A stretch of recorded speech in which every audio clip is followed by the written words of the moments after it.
zapih. Bog našo nam deželo, Bog živi ve slovenski svet. Brate vse, kar nas je, sinov sloviče matere. Brate vse, kar nas je, sinov sloviče matere, sloviče matere. Živi naj vsi narodi, ki hrepeni dočaka dan, da koder sonce hodi, prepiri sveta bo preglan. Da rojak kroz bo vsakne vrakle sosed bo mejak. Da rojak kroz bo vsakne vrakle sosed bo, ne vrakle sosed bo mejak.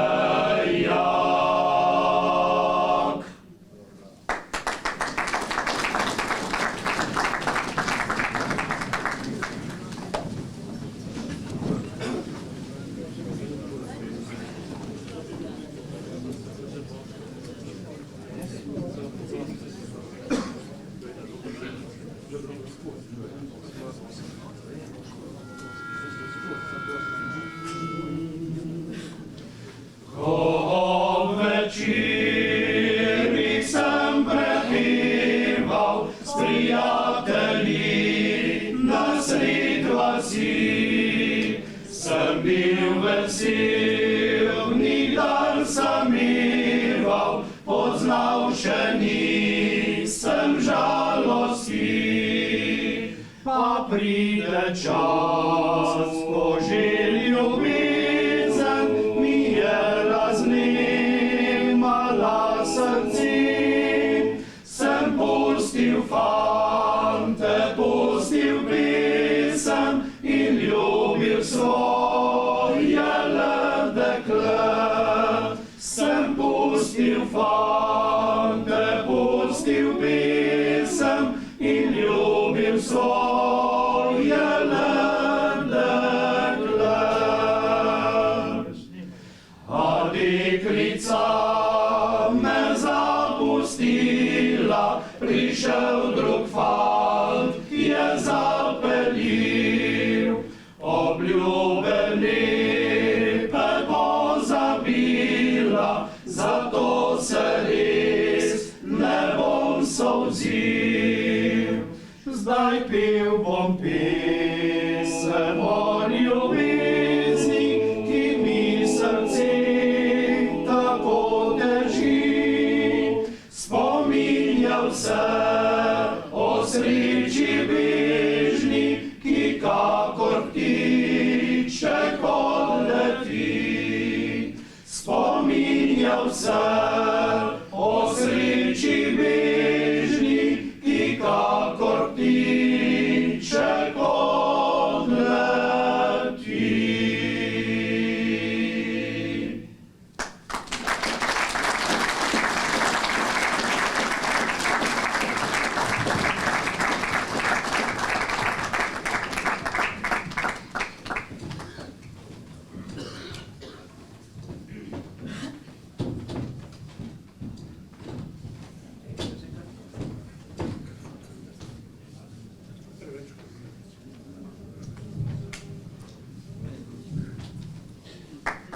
Dobro večer in prav lep pozdrav vsem,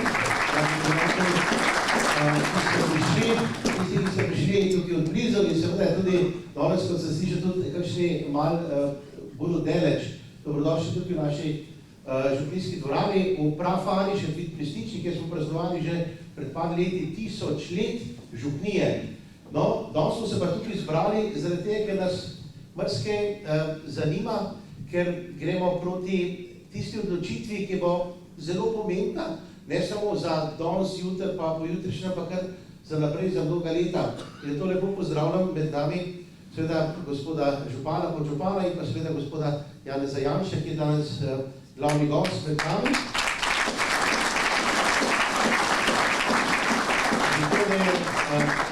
Tukaj to ljudi, včeraj smo tukaj stole postavili, ko smo rekli, imamo še nekaj gasilskih klopi, no od zakaj imamo pa še stojišča.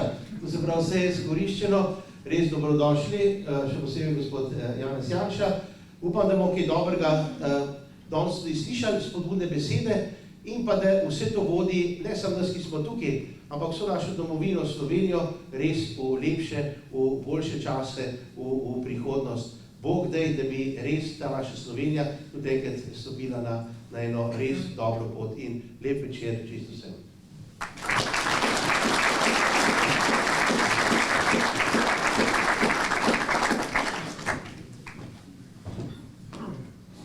Torej, hvala lepa, gospod župnik Izidor Grošelj, za gostoljubje, iskrena hvala. In kot rečeno, danes smo se tu zbrali na pogovornem večeru, zato vabim današnja govorca, župana Dušana Strnada in državnega svetnika in poslanca iz našega okraja ter predsednika Slovenske demokratske stranke, gospoda Janeza Janša, da se mi pridružita na odru.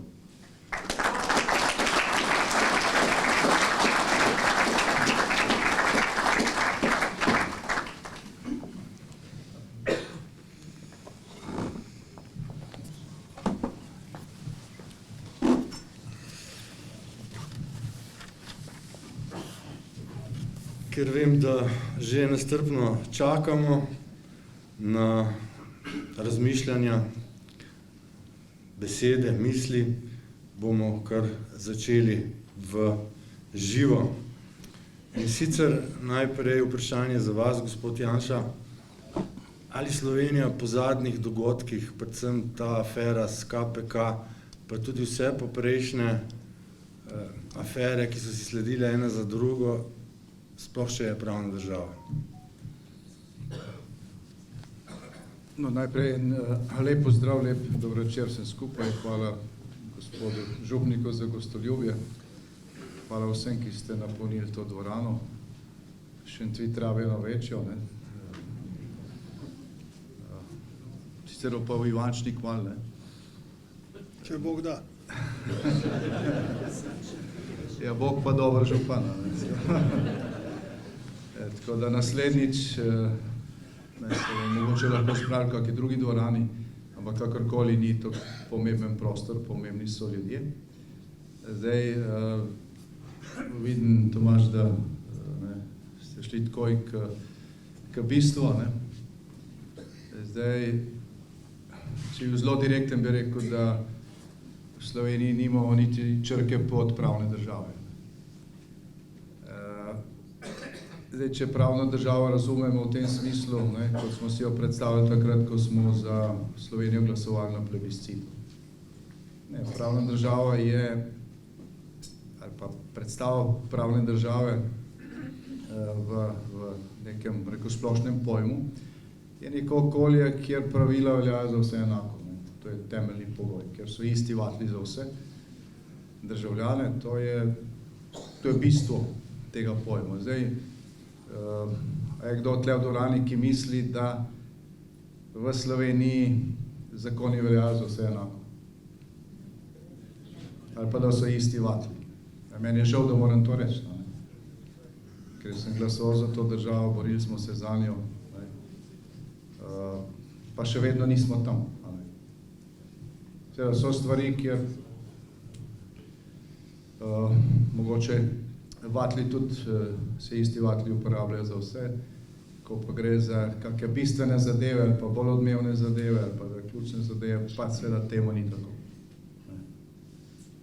Nekateri čakate ali pa čakamo na neko stvar več let, nekateri dobijo čez noč. Nekomu se sodi takoj, nekomu nikoli. Če nekdo odrine, Niko Kovač je obsojen v 3 tednih, če pa nekdo opere 2 milijardi dolarjev za Irance pod 3 sankcijami, pa še se postopek še ni začel, pa je bilo to leta 2009 ali pa 2010. Tako da. Tukaj nas čaka še veliko dela, absolutno. Mislim pa, da se nismo dosti zbrali za to, da ta problem rešimo, ker ga ne bomo. Ne? Lahko pa 22. marca naredimo en velik korak. Hvala lepa. Morda, če nam še poveste, kako gledate pač na to relativizacijo odločbe oziroma sklepa Komisije za preprečevanje korupcije. Glede na to, da je aktualni predsednik vlade pred časom sam povedal, da bo v takem primeru odstopil, potem pa seveda zdaj trdi nekaj drugega, če lahko še to pokomentirate. Ja, pravzaprav v tej dvorani najbrž ni nikogar, ki bi vedel, kaj piše v tisti odločbi. Jaz ne vem, kaj piše. Baje ima 60 strani. Pa je znan samo nek sklep, ki ga je odvetnik dr. Goloba sam dal v javnost. Zdaj, ko je ta komisija v neki drugi sestavi, rekel, precej bolj specifični, preganjala mene, pa še nekatere, so neko poročilo, ki ni bilo končno, ki ni bilo dokončno, ki bi ga morali poslati v mnenje, pa potem eventualno spremeniti, ali vsaj ta odgovor objaviti hkrati s tem poročilom, objavili brez tega. Zato je seveda na sodišču padlo, je bilo tudi vsebinsko zlagalo, ampak postopek je bil nikakršen. Na sodišču je padlo, ampak je padlo potem, ko je že vlada padla. Pa so bile posledice seveda nepopravljive. Zdaj tukaj se pelje zadeva na drug način, ampak če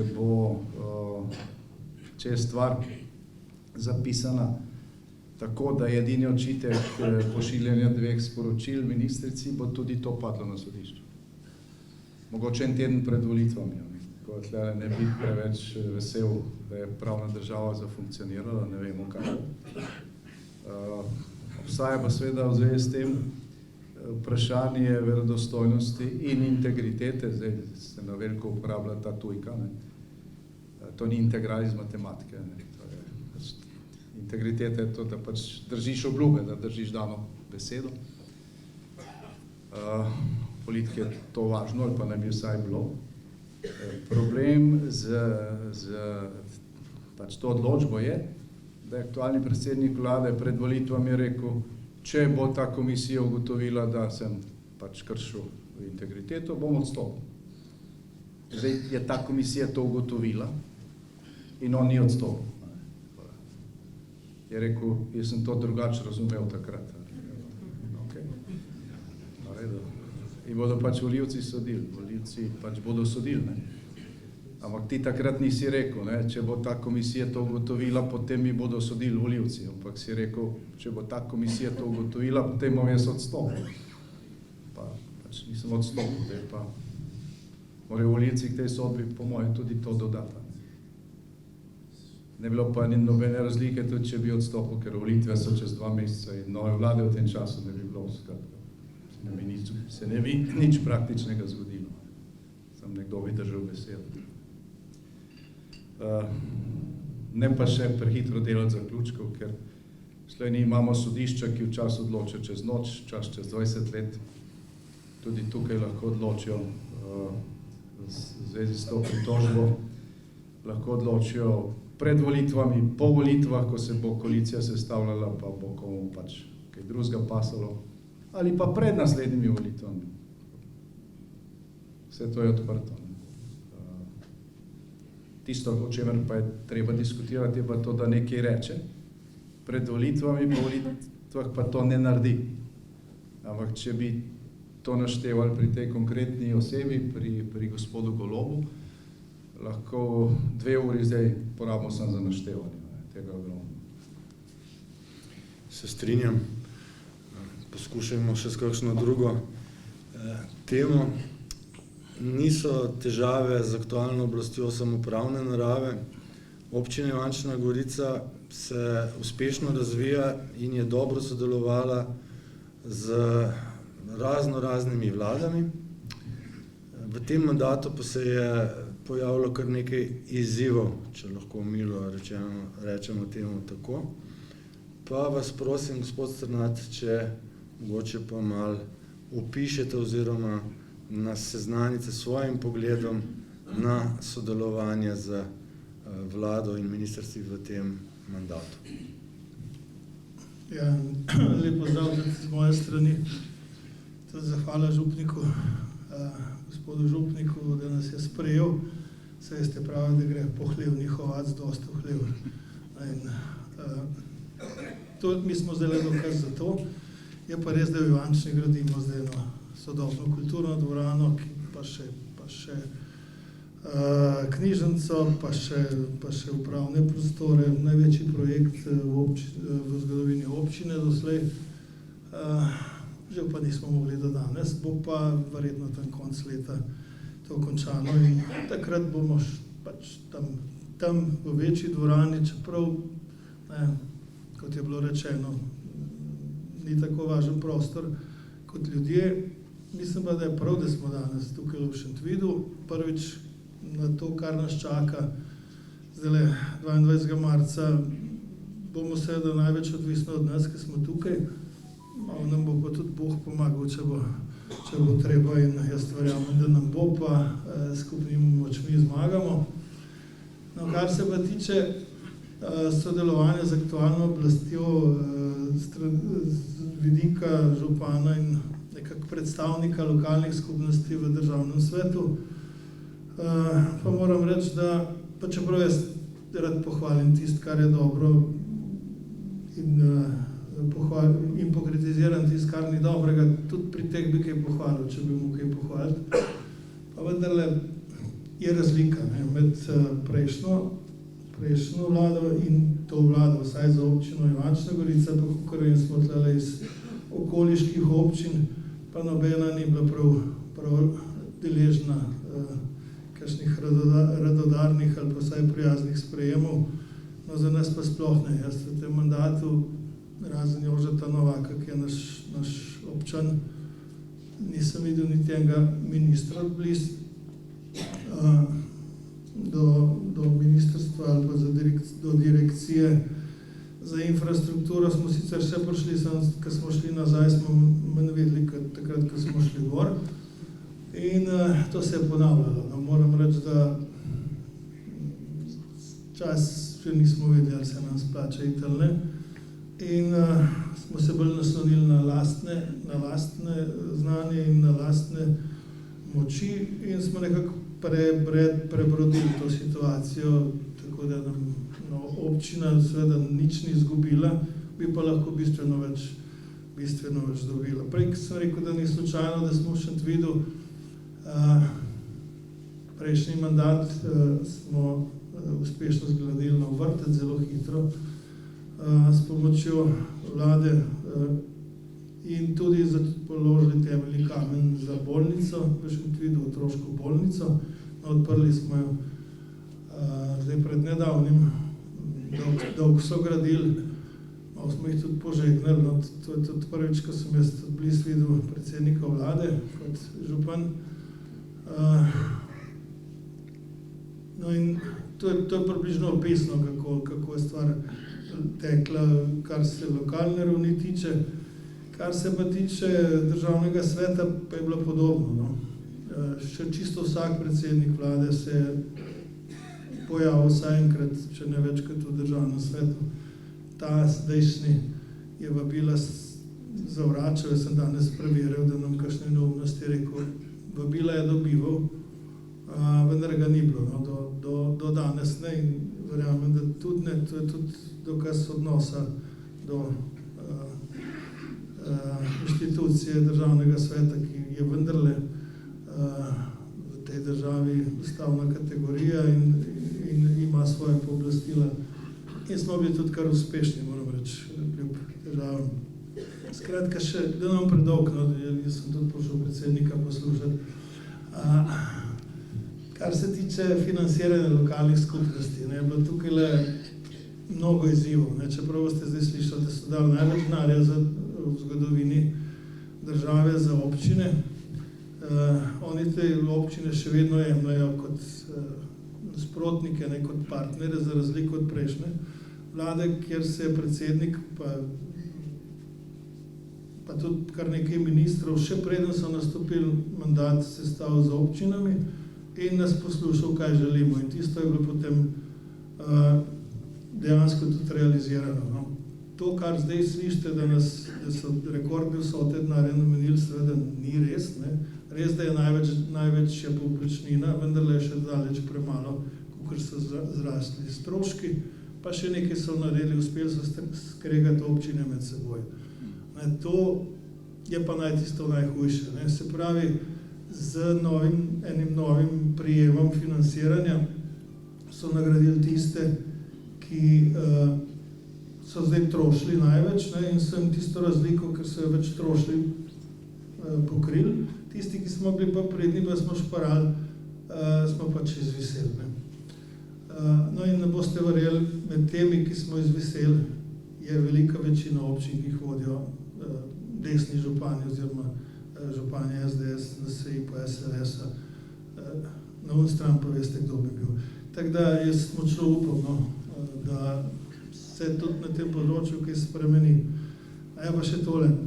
O pokrajinah so bili kategorično proti, da bi se sploh pogovarjali, ko smo šli z državnim svetom tja vprašati, ali se splača nadaljevati ali ne. To ni v naši koalicijski pogodbi in mi tega ne bomo delali. Ne. Prejšnji mesec, ne vem, če veste, pa smo dobili državni svet obvestilo, da ne damo svojega predstavnika v delovno skupino vlade, ki bo raziskala možnosti uvedbe pokrajin. Mislim, halo, dobro jutro. 2 meseca pred volitvami. Tako da, no, zaenkrat bo dovolj. Hvala. Hvala lepa, gospod Sternad. Pa se vrnimo nazaj na državno raven, oziroma bolj rečeno narodno raven k problemu, ki je morda še bolj pereč kot vsi drugi. Leto 2025 je bilo leto, ko je bilo v Sloveniji najmanjše število rojstev dolgo let nazaj. In prvi ukrep aktualne oblasti, ko so prišli na oblast, je bila ukinitev Urada za demografijo, ki je ravno dobro začel z delom. Kako vi vidite, gospod Janša, problem demografije v naši državi? Ja, to je... Demografija je pač ključno strateško vprašanje, ne? Če ni ljudi, imaš lahko vse ostalo, pa ni nič. Tudi Slovenija ni brez Slovencev, ne? V ustavi piše, ne? Slovenija je država, ne? Slovenskega naroda. Če naroda ni, pač to ni Slovenija, lahko je po imenu, ni po bistvu. To je pač ključno vprašanje. Prej nadaljujem, tukaj so še 3 prazni stoli spredaj, za tiste, ki stojite. 3 najhitrejši lahko se vidite. Pridite naprej. Res. Mi bomo do konca večera tukaj, tako da ti 3 stoli so prej. Naslednja stvar zdaj z demografijo, pač je gotovo treba pohvaliti občino Ivančna Gorica. Ne? Ste v špici, kar se tiče rodnosti, čestitke. Torej, tukaj je veselje do življenja. To je ključno, zato da se slika popravi. Ta slika je pa črna. Slika je črna. Zdaj, v Sloveniji nas sicer živi kakšnih 250,000 več, kot takrat, ko smo se osamosvojili, ampak to zaradi priseljevanja. V lanskem letu se je pa rodilo manj kot 17,000 otrok, koliko je bilo teh Slovencev, ne vemo. Ampak ta skupna številka je ne najnižja daleč nazaj, ampak je najnižja, odkar merimo rodnost.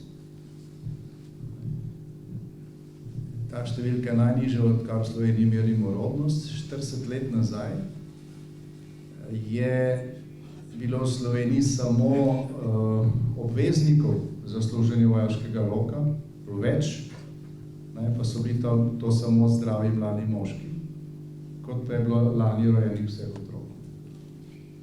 Tako da si lahko predstavljate, kje smo. Ampak občina Ivančna Gorica je tukaj svetla izjema, pa še nekaj krajev Slovenije, tako približno tretjina Slovenije ima pozitivno rast, se pravi, se več otrok rodi, kot pa prebivalcev umre, 2/3 pa ali je izenačena ali pa negativna rast. To je naš ključen problem, o katerem se zelo malo govori. Ni včeraj, ni ga povzročila preko ta aktualna vlada, se je stvar kopičila. Mi smo ga prepoznali, v prejšnjem mandatu je bil ustanovljen urad za demografijo, ki je proučil dobre prakse iz tistih držav, kjer so te trende obrnili, pripravil program, smo ga začeli izvajati, pa so bile pol volitve, prišla je Golobova vlada in eden od prvih ukrepov te vlade je bil, da so ta urad ukinili. In ljudi iz tega urada so premestili na urad za ilegalne migracije, na urad za oskrbo in integracijo migrantov in tudi sredstva so šla tja. Tako da v lanskem letu za demografijo, za institucijo, ki bi se s tem problemom ukvarjala, proračunu ni bilo nič sredstev, za urad za oskrbo in integracijo migrantov je šlo 80 milijonov. In ko so ukinili ta urad, je minister za delo, ki še nikoli v življenju prej ni delal, izjavil, da pač nataliteta, rojstva, to ni pravi pristop za reševanje demografskega problema, to so migracije. In potem je šel predsednik vlade na neko srečanje v tujino in je v kamero izjavil, da je edina rešitev za to, da uredimo problem ilegalnih migracij, je, da jih naredimo legalne. In to delajo.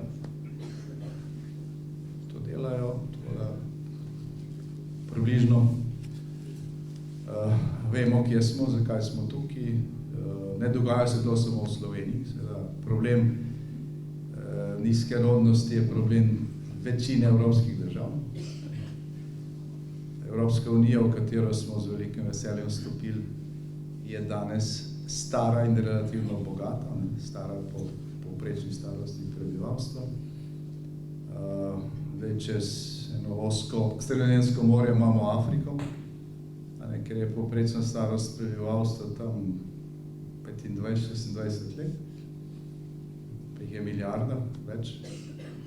V Evropi je povprečna starost 46 let.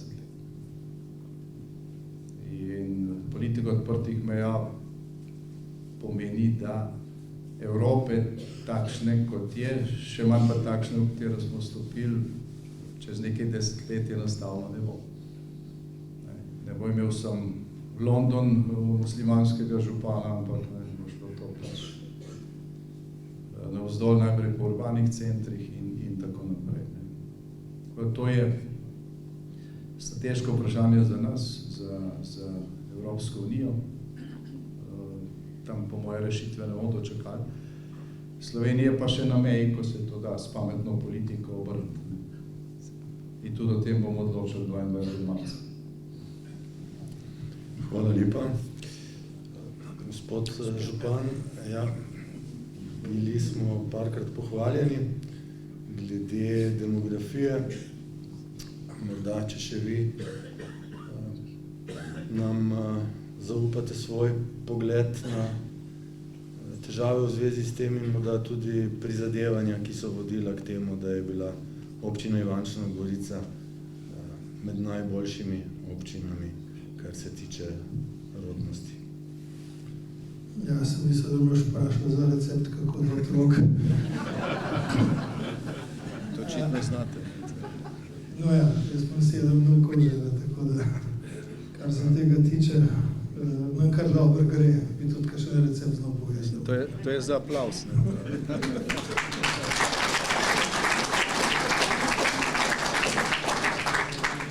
No, ampak zdaj jaz vem, da vse občine nismo v enakem položaju, kar se tudi reševanje tega izziva tiče, ker nismo vse enake lege, oziroma imamo to srečo, da smo najbrž je srečo, ob prometnih tokovih, relativno blizu Ljubljane in Novega mesta, in da recimo smo tudi poskrbeli za tisto osnovno infrastrukturo, ki ljudje rabijo, da pač živijo in delajo v enem normalnem miru ali pa ritmu in da nimajo teh skrbi. Zdaj, izzivov je seveda še veliko, vendarle pri nas imamo recimo srečo, da od 137 naselij, mi smo ta druga občina v državi po številu naselij, če še ne veste tiste, ki ste od druge, pa mislite, kako je pri vas hudo. In za vse treba vodovod, kanalizacijo, elektriko, ceste in tako naprej, samo Krško jih ima več. No, mi smo to nekako uspeli smo tudi s tistim prostorskim načrtom leta 2013 zagotoviti nekaj zazidljivih površin in ljudje gradijo hiše. Pri nas kakšnih velikih stanovanjskih naselij ni. Dobimo pa vsak teden recimo po 5-6 novih gradbenih dovoljenj in naša mladina ostaja doma in ima družine. Tako da ni vse samo od priseljevanja, tudi je tega nekaj, seveda, vendarle še vedno prevladujejo domači fanti in punce, ki ocenijo, da je tukaj prijetno in domače in da se splača ostati doma in imeti družine. Za infrastrukturo, kot sem rekel, smo poskrbeli, vrtcev je dovolj, čeprav je to kar velik izziv za občinske finance in trenutno nam kar dobro kaže, čeprav je, tudi pri nas se malce pozna trend upadanja rojstev, 30 manj kot pred 5 leti na leto je zdaj že in bo treba kaj novega pogruntati, da se bo ta trend obrnil. Seveda pa ne vem, koliko je lahko pri tem samo ena občina uspešna. Najbrž pa res lahko vsak da svoj kamenček zraven in k tej sliki prispevamo, da bo se trend obrnil. Hvala lepa. Otroci odrastejo, zorijo in se tudi postarajo. Tako kot skrb za otroke je pomembna tudi skrb za naše starejše, ki so nam omogočili vse to, kar danes imamo. Zadnje čase poslušamo, kako je zaživela dolgotrajna oskrba. Pa je res, gospod Janša?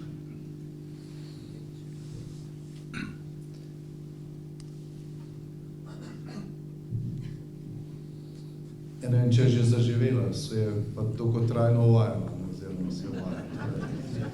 Zdaj, veliko ljudi že misli, da je ta pojem dolgotrajna oskrba, da ga uporabljamo zato, ker se toliko časa o tem govori, pa tega še ni, pa dolgo časa traja, da bomo do tega prišli.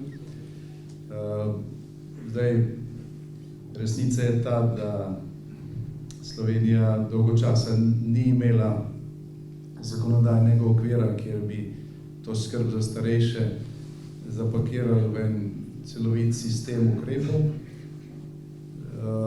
Zdaj, ko smo se mi tega lotili v prejšnjem mandatu, smo v predalu Ministrstva za zdravje, ker je to takrat spadalo pod ta resor, dobili osnutek zakona, ki je imel številko 126.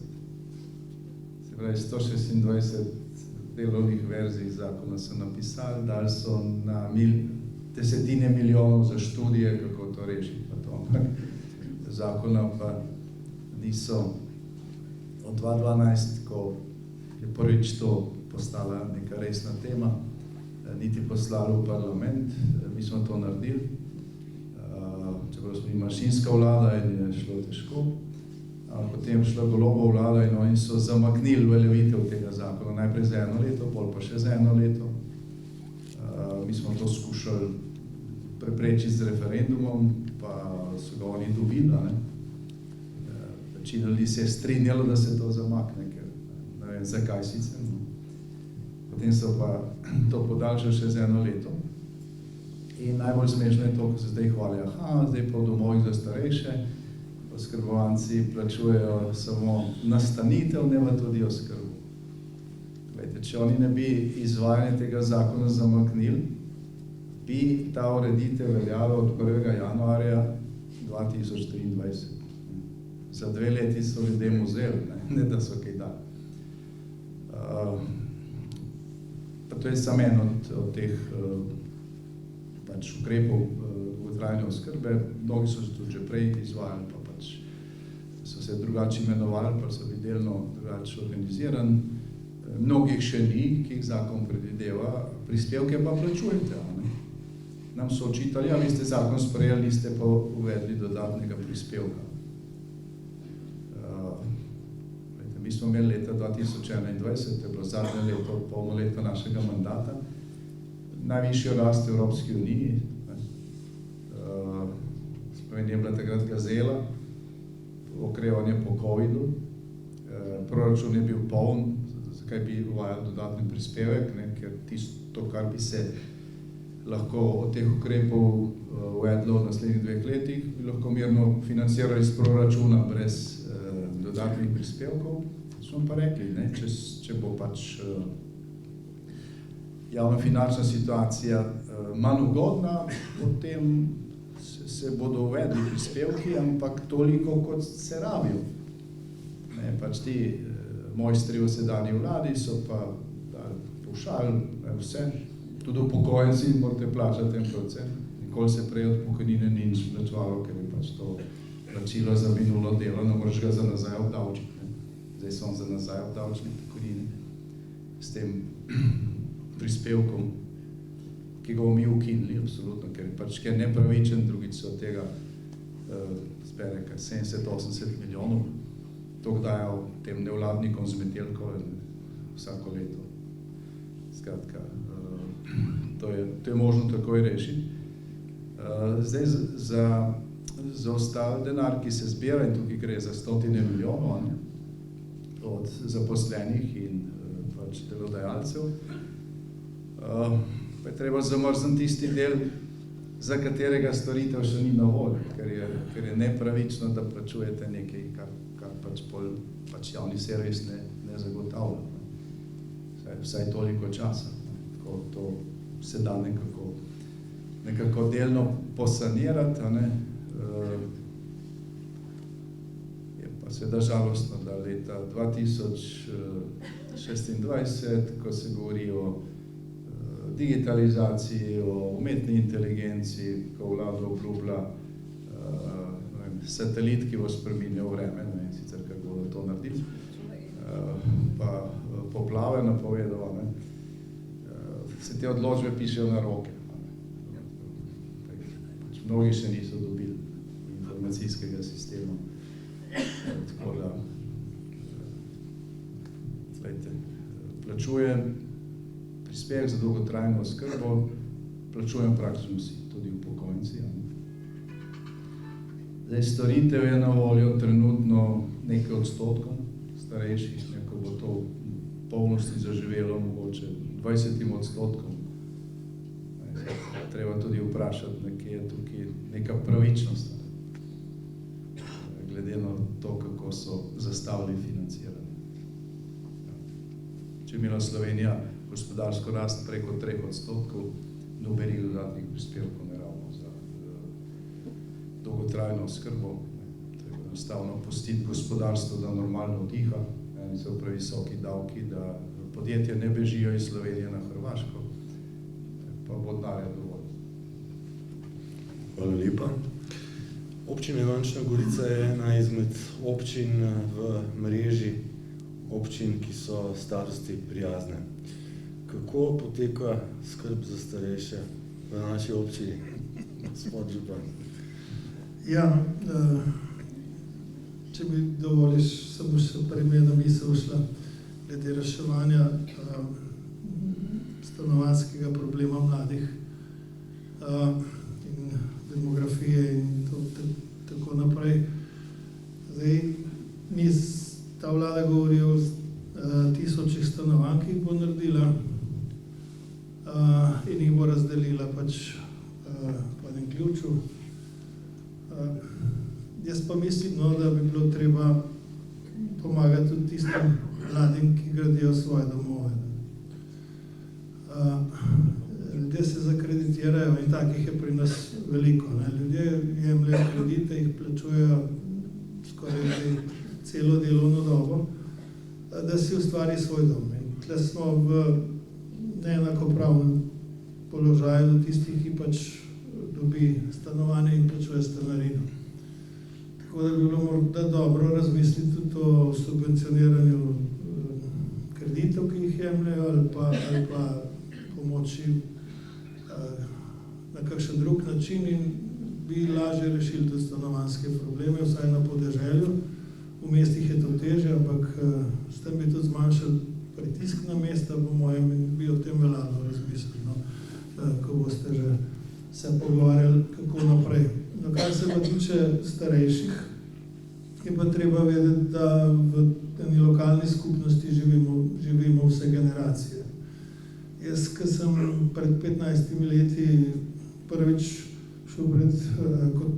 kot župan šel pred starejšo generacijo, pred društvo upokojencev, sem rekel, mi bomo za vas starejše poskrbeli. Zdaj moram reči, da bomo poskrbeli za nas starejše, tako hitro gre ta čas. In dejansko smo naredili kar precej korakov v smer najprej, da mlajša generacija razume starejše, da ve, da so ti ljudje veliko naredili za to, da je zdaj podlaga, da lahko oni normalno nadaljujejo, se pravi, da cenijo eni druge in to nam uspe prek vrtcev in šol. In se moram ravnateljem tako vrtcev in šolnikom zahvaliti, da te stvari razumejo in da jih prav vzgajajo. Seveda tudi staršev, ampak če v šoli nekaj drugega sliši, je narobe. Drugače imamo pa tudi kar nekaj aktivnosti. Svet starosti prijazne občine smo ustanovili, kjer ga sestavljajo vsi pomembni, kaj vedo na tem področju. In delamo vse, kar počnemo, v tej občini počnemo z vednostjo ali pa s ciljem, da je primerno ali pa da je prijazno tudi starejšim. No, in če je prijazno starejšim, je prijazno invalidom, je prijazno mlajšim in pravzaprav vsem generacijam. No. In po 15 letih ugotavljamo, da nam je v glavnem uspelo. Zdaj, čisto zadovoljni nismo nikoli.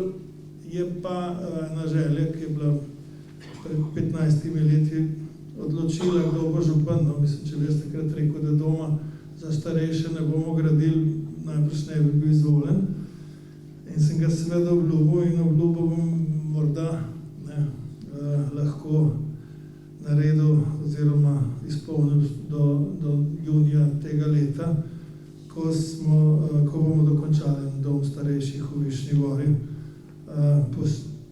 Ne v glavnem po naši krivdi, toliko časa smo mečkali v tej državi s temi domovi, da je pač minilo 15 let od tistih prvih želja pograditvi domov za starejše pa do realizacije, pa še za to, kar se zdaj hvalijo, kako bodo naredili domove.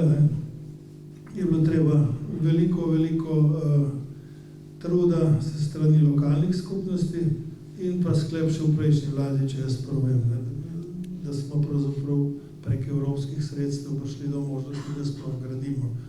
Zdaj se na to malo pozablja, ampak to je pač treba tudi na glas povedati. Skratka, starejša generacija pri nas enako pomembna kot mlajša in to je recept za uspeh. Hvala lepa.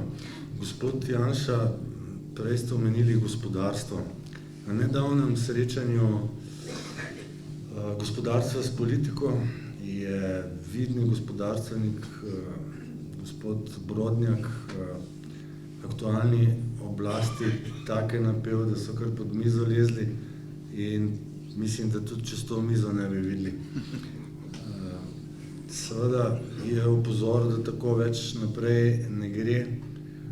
Kakšen je vaš pogled na težave, s katerimi se srečuje gospodarstvo?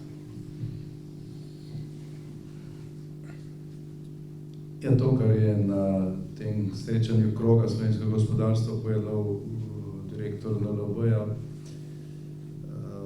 pač mogoče v nekoliko drugačnimi besedami ne slišimo od praktično vseh slovenskih gospodarstvenikov, zdaj tudi od vseh njihovih združenj.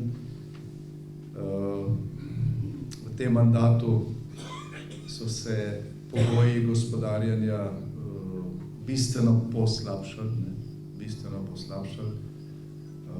ne glede na to, kaj pač, če ima kdo še kdaj priliko videti prvo stran časopisa Delo, tam piše nekaj drugega, vedno nariše nekaj drugega. Ne glede na to, kaj pravi propaganda, so tukaj številke, ki so neusmiljene. Lahko jih začnemo navajati. Dejstvo je, da so se davki povečali, obremenitev gospodarstva se je povečala, razbremenitev plač, ki smo jo mi naredili z razbremenitev stroškov dela, posledica pa je povečanje neto plač. To mini davčno reformo smo mi kljub COVID-u v prejšnjem mandatu nekako speljali čez, oni so zaustavili izvajanje. Zaradi tega imate danes si pač nižjo plačo. Posledično so tudi pokojnine nižje, ker je pač rast vezana na rast plač, prispevke se od tega plačujejo pokojninski sklad. In je prav komično zdaj poslušati ministra za delo, ki se hvali s tem, kako bo dvignil minimalno plačo na 1000 evrov. Umetno, z dekretom. Če oni ne bi ukinili oziroma prekinili postopno povečevanje davčne olajšave, potem bi minimalna plača že bila več kot 1000 evrov. Pa tudi vse ostale plače bi bile za 15% višje, ker bi to pač organsko raslo. Brez tega, da bi podjetja oziroma delodajalci, gospodarstveniki bili bolj obremenjeni z davki in prispevki. Pa zdaj imate plakate po Sloveniji, ker se vlada hvali z rastjo bruto plač. Bruto plača je to, kar zaslužite, plus prispevki, seveda, se pravi, tisto, kar vi neto dobite, plus vse tisto, kar daste v zdravstveno blagajno, pokojninsko blagajno, za dohodnino, skratka to, kar vam po domače pa narobe rečeno država pobere, to ne pobere država, ne država smo vse mi, to pač pobere davčna zakonodaja, ki jo pač kreira vsakokratna oblast.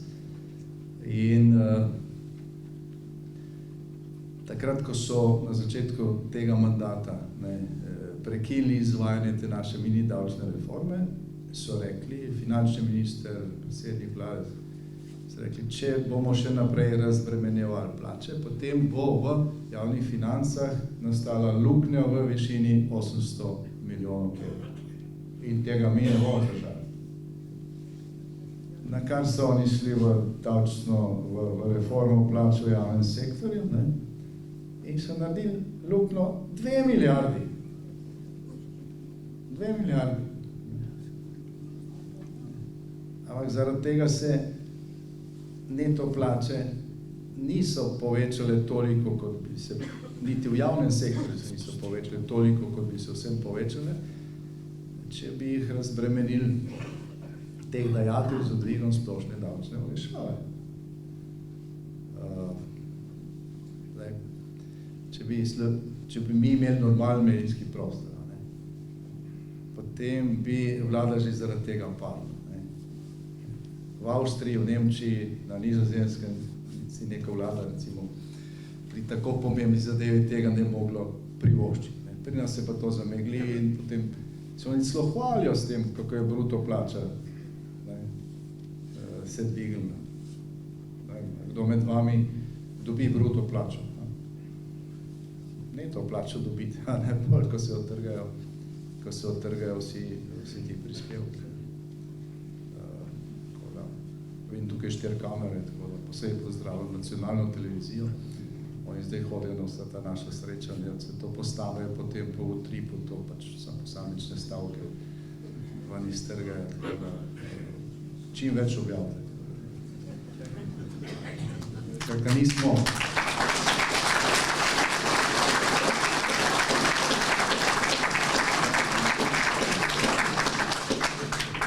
nimamo nekega normalnega javnega prostora, kjer bi se take stvari reflektirale, razumete, kjer bi vam razložili, kaj to pomeni. Ker ko govorimo o milijardah, se to naprej ne predstavlja. Zadnji smo bili na neki javni tribuni, pa je pol, ko so dobili mikrofone, kot jih boste vi, pol, upanovo predolgimi trije, nekdo rekel, ljudje morate tako razložiti, da milijardo preveste v kliote, ko kliotov je to. Pa bodo razumeli. Ker jaz imam kliota in to razumem. Če mi pa recite milijardo, jaz ne vem, kako je. Tako da bomo začeli preračunavati. Ampak to je naša, to je naloga medijev, razumete, so to dajete 130 milijonov za nacionalno televizijo, to vam vzamejo iz žepa, tisti, ki imate električne priključke, kar ste vsi, a ne? Oni morajo to razložiti. Kaj to pomeni? Da se na ta način manipulira. Ne. In seveda tukaj so konkretne posledice. Ne. Če je delo preveč obdavčeno, recimo, če je delo v Sloveniji bolj obdavčeno kot na sosednjem Hrvaškem, potem bodo tisti, ki bodo multinacionalka, ne, ki bo razmišljala, ali bo naredila neko veliko fabriko, pa nek laboratorij v Sloveniji na Hrvaškem, to pogleda, tam je cenejše, ne? Tam bomo lahko delavce bolje plačali, ne? Ker so davki nižji in gredo tja, ker bolje plačan delavec bolje dela, ne? Jasno, bolj motivira. In danes ne samo, da gredo investicije drugam, tudi firme, ki so že v Sloveniji, vsak teden kakam najavi, da bo šla na Hrvaško. In ker je zdaj ta manipulacija z bruto plačami. Hrvaška je imela leta 2008, sosednja Hrvaška je imela leta 2008, ne, še enkrat več prebivalcev kot Slovenija, pa približno enak bruto domači proizvod. Se pravi, 2 milijona Slovencev, po domače rečeno, je leta 2008 ustvarilo približno to kot 4 milijone Hrvatov. Približno isti smo bili, majhno višji BDP so imeli. In tudi plače so bile nekje temu primerne. Ne? No, danes povprečna neto, ne bruto, ne? Bruto je še razlika, ker so tam davki nižji. Povprečna neto plača na Hrvaškem je še kakšnih 100 evrov nižja kot v Sloveniji. Od leta 2008, skoraj do. Je pa višja že na Češkem, v Estoniji, na Poljskem bo, ne? Pa so to države, ki so bile pod polovico našega BDP-ja, še na začetku vstopa v Evropsko unijo, kamor smo šli skupaj. Hrvaška pa itak kasneje je prišla. Pravi, smo mi imeli objektivno boljše okolje, pač kot oni. Ne. Ampak, kaj je razlika med Slovenijo in Hrvaško? Oni imajo zdaj že, mislim, da več kot 10 let, neko stabilno desno-sredinsko vlado, ne, ki razume, kaj so to razumni davki. In pa v večino tega časa pač levičarske vlade, ki mislijo, da denar raste na drevesu, da čim več treba pobrati, več bomo pobrali, več bomo imeli. Torej, če vas tu lahko ustavim, gospod predsednik, očitno so potrebne spremembe, da bomo prišli iz negativne spirale v pozitivno spiralo. Povejte. Samo še en stavek bom dodal v teo. Glejte, mi smo v mandatu 2004-2008 dokazali, da se da z nižjimi davki bolj napolniti proračun. Ne? Ker če vzameš manjši delež od večjega kupa, boš dobil več, kot če vzameš večji delež od manjšega kupa. Se pravi, če gospodarstvo raste, lahko vi tudi z nižjimi davki dobite več denarja v proračun za šolstvo, za zdravstvo, za vse, kot obratno. In je to pozitivna spirala, tisto je pa negativna. Tako, hvala, se upravičujem, ker sem vam skočil v besedo. Ravno to sem vas hotel vprašati, seveda, da preidemo od problemov k rešitvam. Eno ste že nakazali. Zakaj torej koalicija z volivci, zakaj ustavna večina? Povejte nam več o tem, prosim. Zdaj, koalicija z volivci v bistvu ni naše predvolilno gesto, mar si kdo misli, koalicija z volivci je to, kar danes počnemo. Jaz razlagam, pol boste vi dobili besedo, lahko vprašate, poveste, date pripombe, kritizirate, to pač bi morala vsaka stranka delati pred volitvami. Ampak pa nas je situacija postavljena na glavo. Zdaj, v normalnih državah se pred volitvami dela koalicija z volivci, koalicija s strankami se dela pa po volitvah. Pri nas pa je prvo vprašanje na vseh soočenih, ko priješ kak studio, s kom boste šli v koalicijo, s kom ne bi šli v koalicijo. Kaj to tebe briga, mislim, to, razumete? Ti vprašaj, kaj boš ti naredil za to, da bo življenje boljše, da bodo davki nižji, da bodo plače višje, da bodo pokojnine višje, a ne? To je treba spraševati zdaj stranke. Koalicija se pač dela po volitvah. Ampak pri nas se tekmuje namesto v programih, se tekmuje v izključevanju. Proti komu? In zato smo mi na našem kongresu pač maja, lani, načrtno sklenili, da pač se te igre ne gremo. Mi smo to tudi napisali, to, pač koalicija z volivci, to, kar bi bilo, kar je odveč napisati v nekem normalnem okolju parlamentarne demokracije, ampak Slovenija še ni tam. Zdaj, ustavna večina razuma, zdaj, kaj je ustavna večina, to veste, to je 60 glasov v parlamentu. 60 glasov rabiš, ne 2/3 od 90, da spremeniš, dopolniš, popraviš ustavo. In najmanj 60 glasov Slovenija potrebuje za to, da ustavo zapiše neke stvari, za katere se nam je zdelo, ko smo to ustavo pisali pa sprejemali pred desetletji, da so samoumevne, a ne? Danes pa niso več takšne. A ne? In mi imamo v ustavi dosti splošne formulacije, ki v nekem razumnem okolju so nedvoumne, pri nas pa takega okolja nimamo. A ne? Imamo v ustavi člene, ki pravijo o tem, da pač ne vem, da je družina temeljna celica družbe, da ustava varuje starševstvo, da imajo starši pravico do moralne vzgoje otrok in tako naprej. Imamo pa ustavno sodišče, ki je presodilo, da je recimo zakon med osebo A in osebo B. Pa imamo levičarsko teorijo, ki pravi, da je lahko moški noseč. Pa da je spolno 47. In če temu nasprotuješ, si proti enakosti, si proti, ne vem če, proti človekovim pravicam. Pa če nasprotuješ temu, da istospolni par posvoji otroka, da se ti to ne zdi glih v redu, si homofob. Takrat, ko smo to ustavo pisali, so bile te stvari same po sebi razumljive. Če bi takrat rekel, to je pa treba zapisati ustavo, da je oče moški, mama pa ženska, bi te malo čudno gledali najmanj. Zdaj pa vse več to držav piše v ustavo, zato ker je pač ta levičarska nora ideologija pripeljala do tega, da se dvomi v znanost, pa v naravo.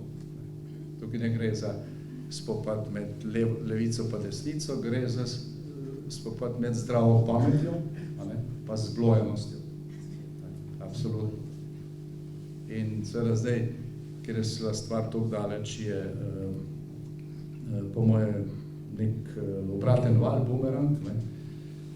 Zunaj, mislim, da imate na stojnici tudi tole knjigo Utišani, ne.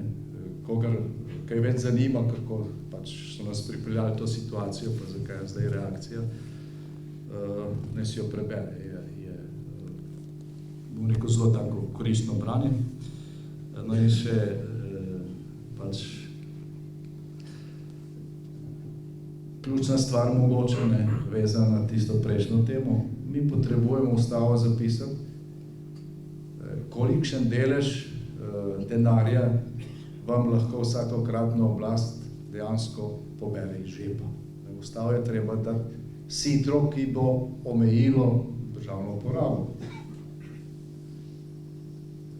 Ker sicer bomo prišli do točke, ko nas bo moral spet reševati kakšen IMF ali pa Evropska trojka. Za lansko leto še nimamo podatkov, ampak od leta 2023 na leto 2024 se je delež javne porabe v bruto domačem proizvodu. Bruto domači proizvod je vse to, kar vsi ustvarimo v Sloveniji, vse, celo, vsak. Podjetnik, obrtnik, vsaka storitev, vse to se šteje in je to pač, temu se reče bruto domači proizvod. Okoli 80 milijard, nekaj čez 80 milijard je to, kar vsi skupaj ustvarili. No, od leta 2023 je šlo za državno porabo, mislim, da 37,6%, eno leto kasneje pa že 39,6%. 1% od 80 milijard je 800 milijonov. To je to, kot poberejo zdaj za dolgotrajno oskrbo. 2 sta pa milijardo 600. Pa če je še lani, pa mislim, da je mogoče se je ta poraba še bolj povečala, ne? To je skoraj 4 milijarde. To je četrtina tega, kar se zbere v državni proračun. Tega se ne zdrži dolgo. In v tem imate recimo zadnji podatek včeraj, kar se tiče zaposlenosti. Od novembra leta 2024 do novembra leta 2025 je slovensko gospodarstvo izgubilo 7000 delovnih mest. Skozi se govori o polni zaposlenosti, ampak ta krivulja se je obrnila zdaj navzdol. 7000 delovnih mest je manj v gospodarstvu enem letu. Hkrati se je pa v javnem sektorju zaposlenost povečala za 4300. Se pravi, v sektorju, ki polni blagajne in proračun, je 7000 ljudi manj, v sektorju, ki to porabljajo, pa 4000 ljudi več zaposlenih. Mi potrebujemo javni sektor, ne? Mi potrebujemo dobro zdravstvo, šolstvo, vse to potrebujemo.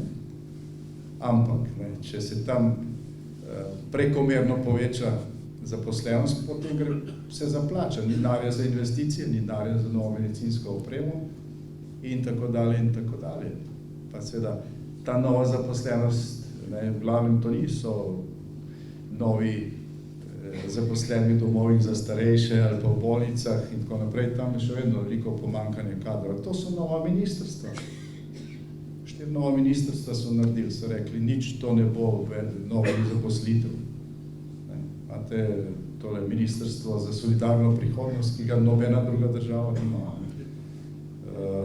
kjer je ne vem koliko celo članstvo levice so tam zaposlili. S tem, da v glavnem delajo doma. To košta.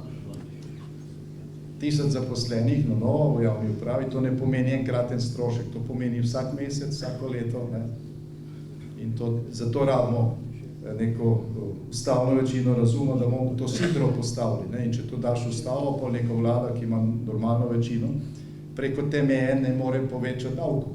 Še vedno je fleksibilnost, če en davek dvigne, mora drugega znižati, ampak razumete, ne more iti preko mere vaše žepe ali pa v bilance gospodarstva.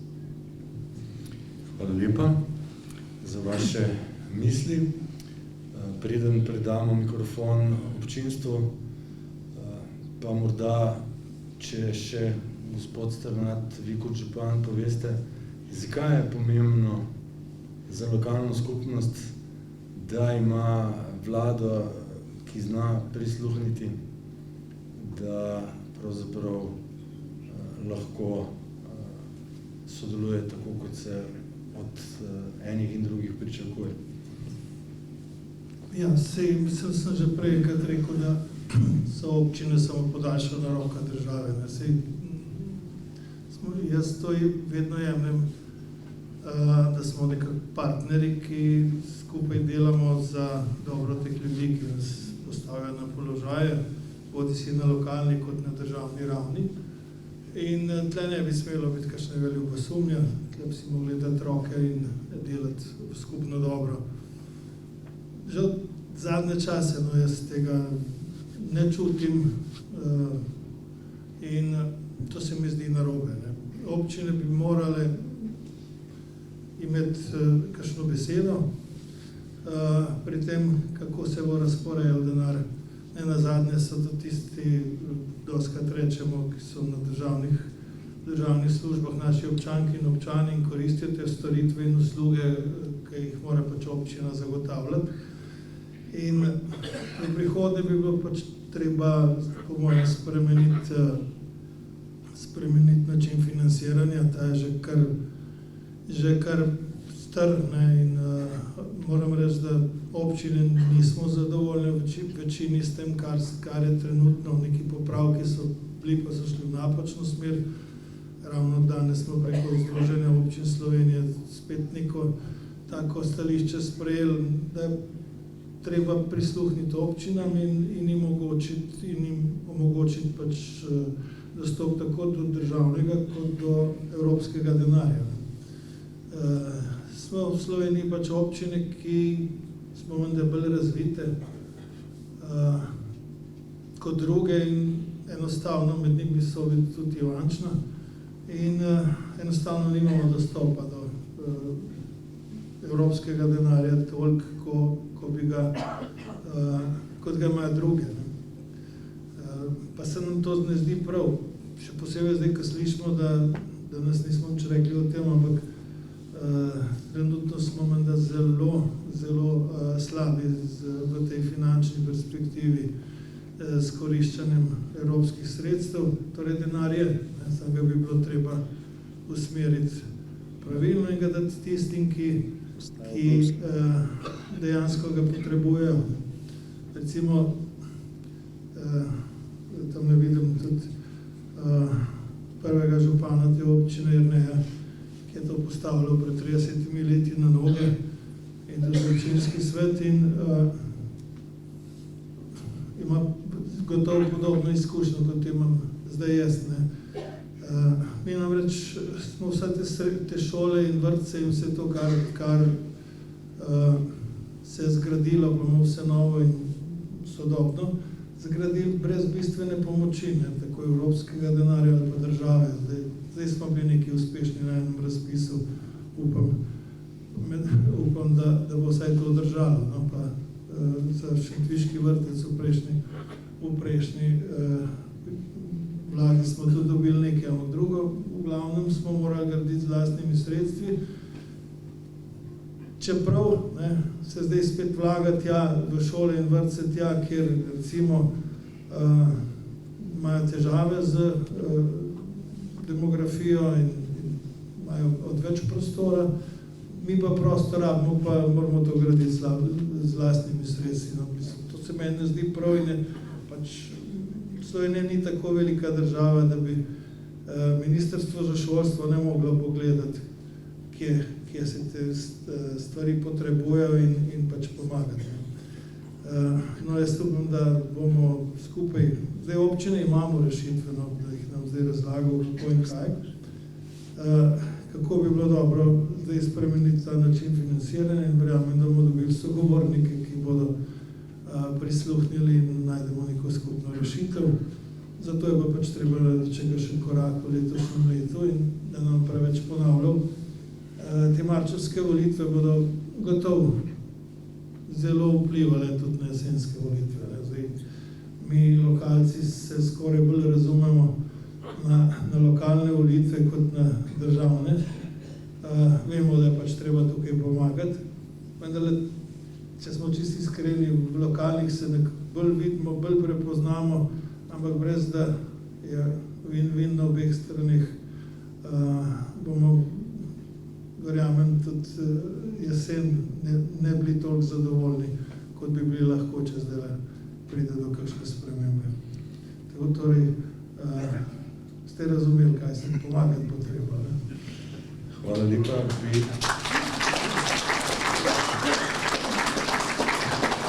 Bi k temu kaj dodali, gospod Janša? Ja, to je zelo pomembna tema. Zdaj, na lokalnem nivoju se od tega, kako občine funkcionirajo, ne, so postavljene, zastavljene, kako se pač te osnovne probleme rešuje, je pretežno odvisna kvaliteta našega življenja. Ne od tega, kar je v Ljubljani, od tega, kar se pač na nivoju občin dogaja. In me zanima, če kdo ve, kolikšen delež BDP-ja gre za funkcioniranje lokalne samouprave, za vse to vrce. Recimo, malo čez 80 milijard je to, kar si ustvarimo, rekli smo, zadnji podatek, to za javno porabo gre blizu 40%, koliko tega pripada občini in koliko državi, če kdo je. To se zdi tako na prvi pogled, glede na to, ampak realno odstotek je 4,5. Za financiranje lokalne samouprave gre samo 4,5%. In to kljub temu, da v ustavi piše, ne, lokalna samouprava je v ustavi opredeljena kot način organiziranja ljudi v Sloveniji, ki je samoupraven, ki se samoupravlja. Če si ti samostojen, samoupraven, pomeni, da moraš imeti tudi lastne vire. Vse nekaj jih je, a ne? Ampak za tisto, kar pa pomeni razvoj, ne, pa investicije, tukaj pa ni samouprave. Tukaj pa morate občine se pogajati za vsako vlado za povprečnino. Pa seveda državna birokracija pol odloča, kdo bo dobil na razpisih, ne, še posebej evropska sredstva. Od tega, kar piše v ustavi, ni veliko. No? In eno od teh naših predlogov, za katerega potrebujemo to ustavno večino, razume, je tudi, da se ustava napiše delež BDP-ja, ki pripada avtomatsko občini. Ni to stvar dobre volje ali pa slabe volje vsakokratne oblasti, ampak da je to tisti delež, ne, se pravi 5% od tega, ne, kar ustvarimo, ne, kar se deli z proračunom, mora pripasti občinom. Pa če je ta kupček velik, je 5% več, če je manjši, pač, ne, je sidro noter. In bomo videli, kjer stranke bodo to zelo racionalno rešitev podprle. Ne. Na ta način se bodo seveda tudi zavarovali žepi, pa blaginja ljudi. Ne. Pa tudi preprečila se bo ta arbitrarnost, pride neka vlada, ki je bolj naklonjena tem, pa ona, ki je drugim, tukaj pač, recimo, v času naših vlad nismo delali razlik. Pač, tudi smo obiskali vse regije dvakrat prejšnjem mandatu. Zdaj, so pogruntali, da bi se to vsem spodobilo, pa po 3 letih pa obiskujejo regije. Ti moraš na začetku tja videti, kaj je narobe, se pogovoriti z ljudmi, obljubiti, kaj boš naredil, konc mandata pa pač, polagati račune. Ne. Oni vas zdaj govorijo konc mandata, kaj bodo naredili. 2 meseca imaš še do konca. Hvala lepa, spoštovana sogovornika. Če se strinjata, je na vrsti naše občinstvo. Gotovo se je porodilo kakšno zanimivo vprašanje ali pa česa nismo dovolj dobro razložili. Tako bom zaprosil kolega, če mi bo pomagal. Kdor pa želi vprašati, naj prosim dvigne roko. Štis ga. Jaz ga ne rabim zdaj.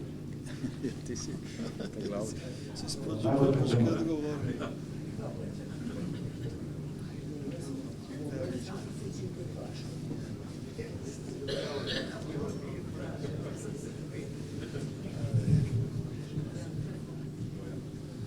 Dober večer, najprej lepo pozdravljam gospoda Janeza, on je moj sošolec iz Lovčka v Žalni v Suplem, potem pa tudi gospoda župana, gospoda dr. Vediča ne vidim, ampak to me najbolj zdaj zanima. Recimo nekje še nimajo optike in nekje tudi ne morejo gledati v nacionalko.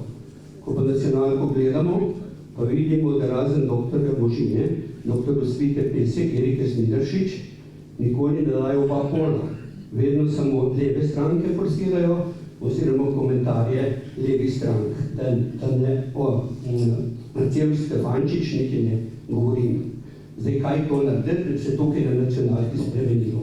Da je bila res pluralna, ker vsi plačujemo, oziroma vsak ima priključek za elektriko in mora plačati. Lep dan in se dobro želim. Hvala lepa.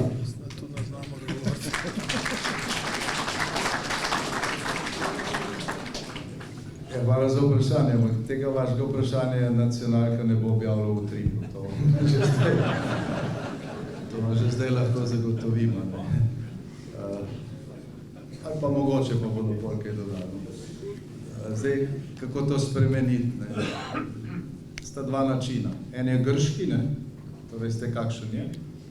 Naredili so novo televizijo, stara so ukinili, v stari je bilo 3000 ljudi zaposlenih, v novi pa 600, pa je boljš delovalo. Pa Grčija ima 10 milijonov ljudi, mi imamo pa 2 milijona, pa je nacionalni televiziji več ljudi zaposlenih kot v Sloveniji vojakov. To je en način, drug način je, da pač ni obveznega plačevanja, ampak prostovoljno. Vsak plača tisto televizijo, ki jo gleda.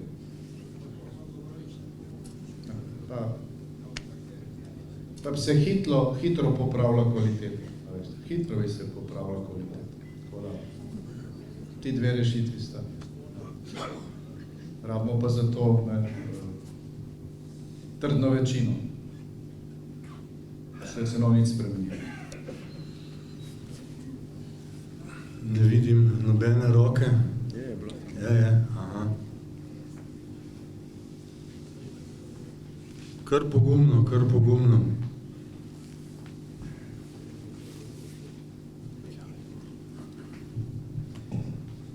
Jaz sem ga vprašal, glede na to, da so volitve pred nami in je z ustavno večino, skratka, želja je, da ostane večina.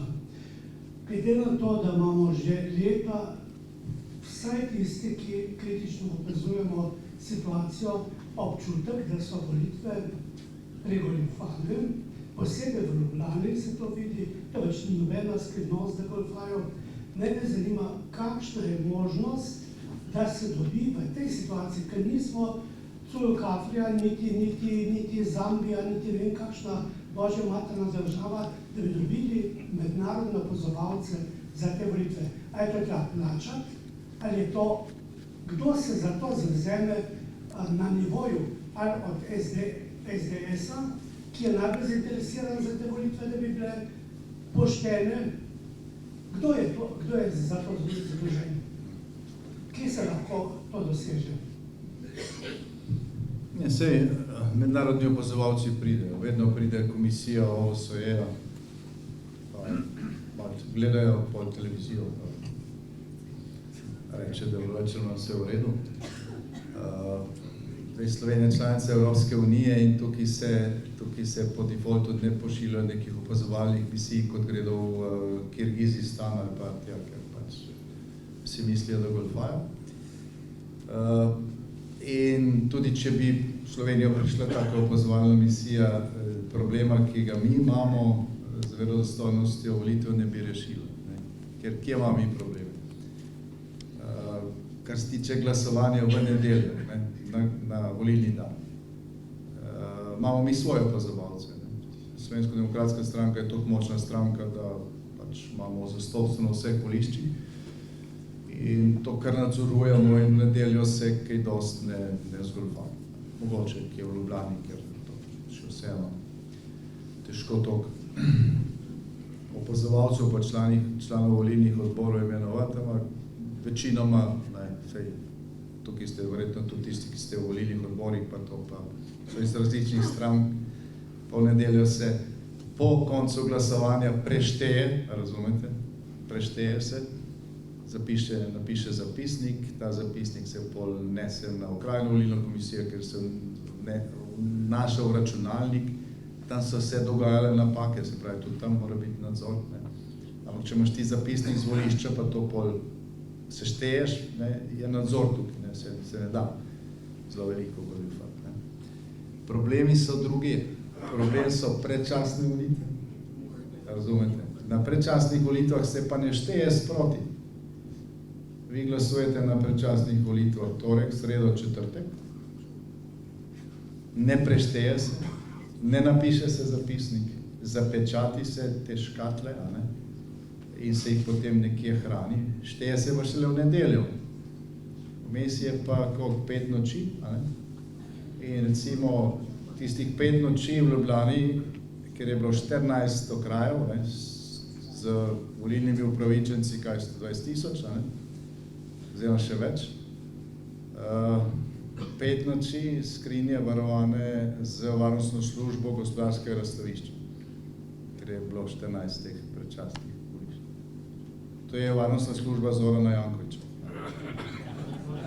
gospodarskem razstavišču. Ali se kaj dogaja s temi skrinjicami, ali ne, jaz ne vem. Zdaj sem videl nobenega, da bi jih zamenil ali pa kakve glasovnice dal. Se mi zdi pa to sumljivo, ker se 15 let borimo za to, da bi se te glasovnice štele sproti, pa ne dajo. Razumete? Levica ima v državni volilni komisiji večino in ne dajo, pa je najbolj logično. Po vsakem delu se prešteje, napiše zapisnik in pač ne moreš pol so zaradi mene skrinjice kjerkoli. Da jih, ne vem, Zoran Janković doma, ne, škoda, zapisnik je pa, ne, se ve, koliko je glasovalo, pa kako so glasovali. Se da to preveriti. Zdaj pa se to ne pustijo. Pravi, da treba spremeniti zakon. Mislim, da ne. Se pa v zakonu piše. V zakonu piše, predčasno volišče, ne, je na sedežu okrajne volilne komisije na območju okraja. V Ljubljani je 11 volilnih okrajev. Ni sedež na gospodarskem razstavišču, tako da je vse skupaj.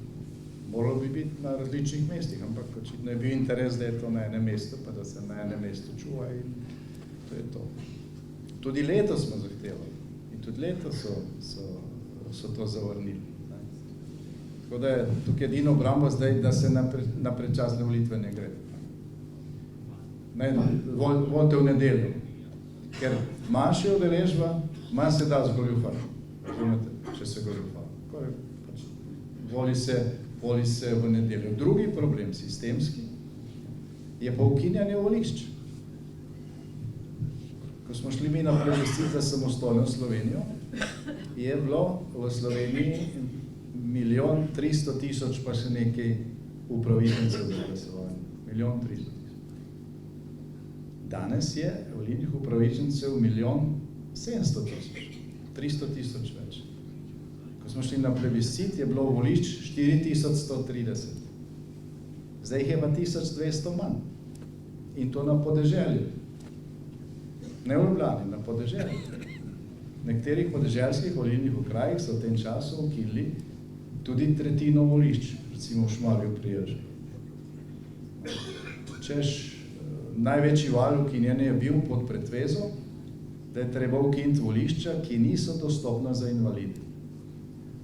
Zdaj tisti, ki ste v volilnih odborih, veste, če pač pride invalid, pa ne more po stopnico, gre komisija do njega, pa obkroži, pa recimo so 4 invalidi v tistem volilnem okrožju in pač verno glasujejo, skozi je to delo, ne. Volišče ni dostopno za invalide in ga je treba ukiniti. In so pol volišče ukinili za vse, razumete? Tudi za invalide. Noben ni mogel več tam glasovati. Ampak, ne, zvenelo je pa tako, fair in pošteno. In posledno treba voziti 15 km, ne vem, v Kozje, na Kozjanskem, pa eni so se, eni se pa niso. Ljudje je bilo pa užaljeni. Ne, kaj sem zdaj jaz, ne, prej sem volil doma v gasilnem domu, pa zdaj ni tam volišče, s kar bom šel jaz v sosedno. In volilna udeležba v okrajih, kjer so ukinjali volišča, je drastično padla. Recimo ravno okraj Šmarje pri Jelšah, ki je pač tak drastičen primer, ima najnižjo volilno udeležbo v državi, 20% nižjo kot v Ljubljani. Ti lahko tam dobiš 50%, ampak ker imamo proporcionalni sistem, 50% od Marije še vedno manj, kot pa 30% od več v Ljubljani. Slovenska demokratska stranka praviloma zmaga v 5., 7., 8. volilni enoti, to so enote Celjska, Mariborska pa Prekmurje oziroma Ptujska, ampak volilna udeležba je tam nižja, nižja. Tudi zato, ker ni toliko volišč, v Ljubljani je na vsakem vogalu, tam pamet.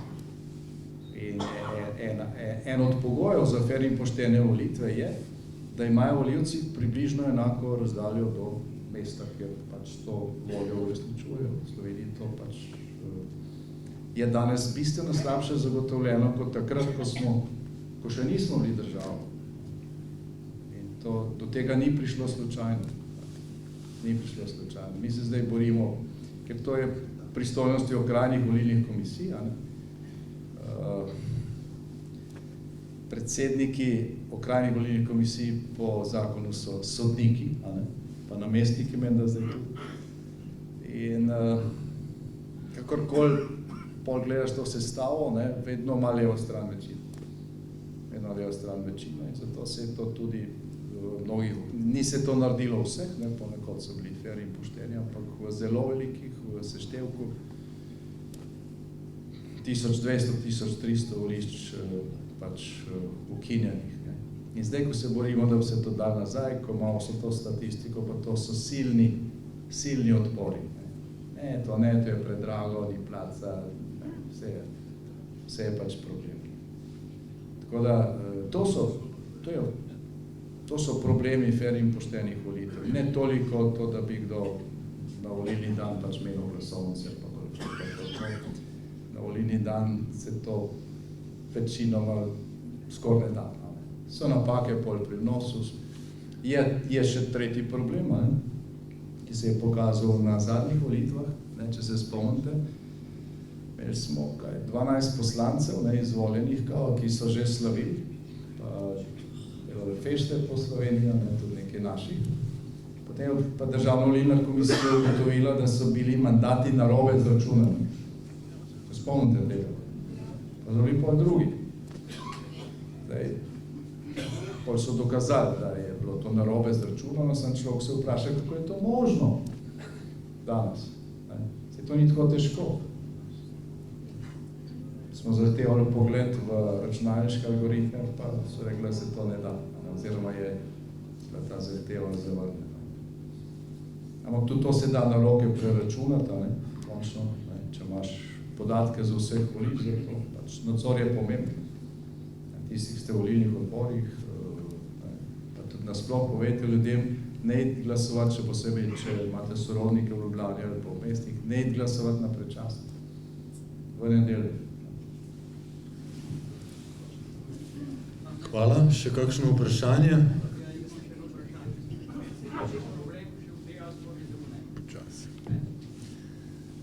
V redu, vam bo prinesel mikrofon, tole je zdaj že en gospod, pa boste prišli. Lep pozdrav, jaz nisem hotel kaj vprašati, tukaj sem vse odgovore dobil take, kot sem jih želel, ker vem, da so resnični in to. Ampak tere ljudi bi rad videl čez 4 leta, tu gor z nasmehom in mi, da se lepo smejali in ugotavljali, kako smo dobro v 4 leti nekaj napravili, da ne bomo samo šimfali, ampak želimo povedati, da je naša vizija v dobrem delu in da mi hočemo doseči mnogo več, kot so zdaj v tem obdobju. In rad bi videl resnično vse vaše nasmehe, nas pa tudi, ker bomo prave volili, mi nimamo problemov, ali bomo prave volili, ne v našem kraju, vemo, da so vsi ta pravi, koliko jih je, ker jih dobro poznamo, ker so že nekaj naredili, ker imajo svojo bogato zgodovino in to želim to sliko videti čez 4 leta. Od nas je pa odvisno, ali bodo ti ljudje gor, ali ne bodo. Zato je tale volilni čas še kako pomemben. Ne samo na tem, kaj nismo dosegli. Mnogo nismo dosegli. Zaradi vlade, se razume, zaradi oblasti. Ampak osebnostno smo pa dosegli tisto, kar smo v tem slabem vzdušju dosegli. Ne vem, vprašanje ni bilo postavljeno. Vprašanje je postavljeno pred nami, ali bomo zdaj na volitvah izvolili ta prave ljudi, ki nam bodo dali pravo mesto, na pravem mestu, tukaj le, ampak z nasmehom in z obojestranskim obravnavanjem v dobro tisti, ki smo volivci in tisti, ki bodo izvoljeni.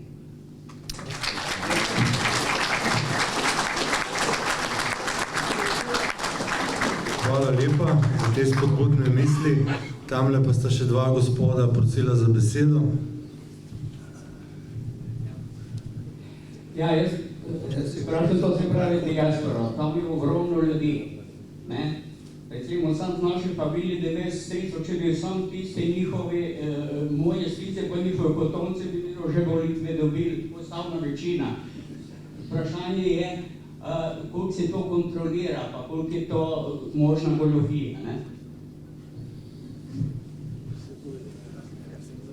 Ja, mislim, da imamo zunaj preko 100.000 državljanov, ampak voli jih pa tam 12-15 tisoč. Saj Dušan je bil v državni volilni komisiji, lahko bolj natančno pove, skratka. Zelo malih voli. Zelo malih voli, tudi zato, ker ni to tako enostavno. Moraš zaprositi pa po pošti, pa mislim, da moraš plačati pošto. Pošta dolgo traja. Pošta dolgo hodi, uspeli smo se malo podaljšati te roke, voli se lahko na ambasadah ponekod, ampak pač ne. Združene države so velike, teh mest je malo, Avstralija, Argentina. Zdaj še najbolj tako vesno volijo v Argentini, pa na Balkanu, ker je blizu, recimo. Veliko slovenskih državljanov tudi v Zagrebu, oziroma na Hrvaškem, Bosni, Srbiji. Tako da, mislim, da več kot polovica glasovnic, ki pride iz tujine, pride iz juga. Ne pride iz Amerike ali pa iz Avstralije ali pa Argentine. To je problem, ne? Ja, to je problem. Tukaj se da tudi poenostaviti, ne? Pa vsaj, mislim, da je tudi protiustavno, da mora sam plačati pošto, ne?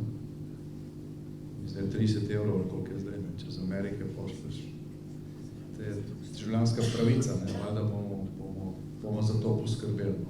Mogoče bi dobro poskrbeti res za eno akcijo takšno na hitro pripraviti,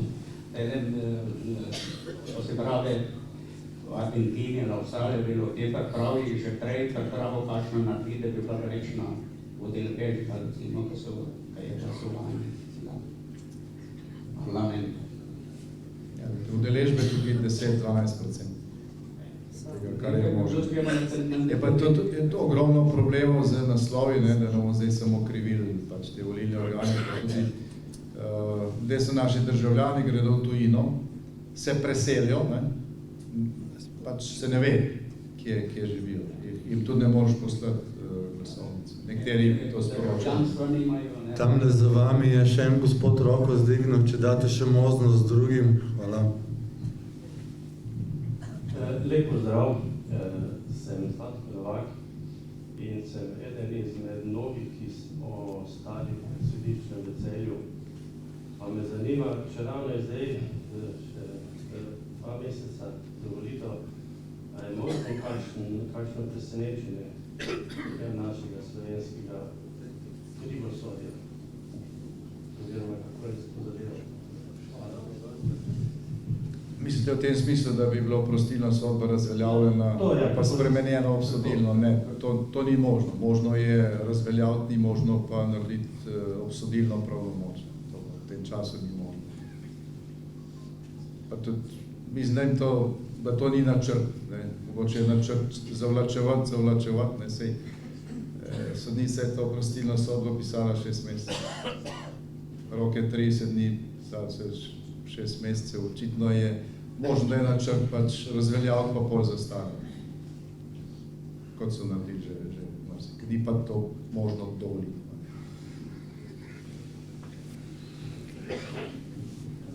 Tamle imamo pri dvigalu še eno roko. Potem pa zgleda, da smo počasi izčrpali.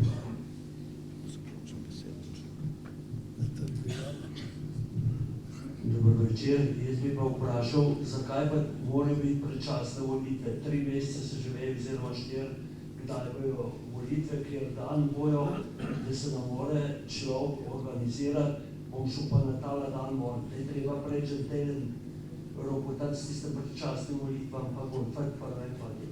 Hvala lepa.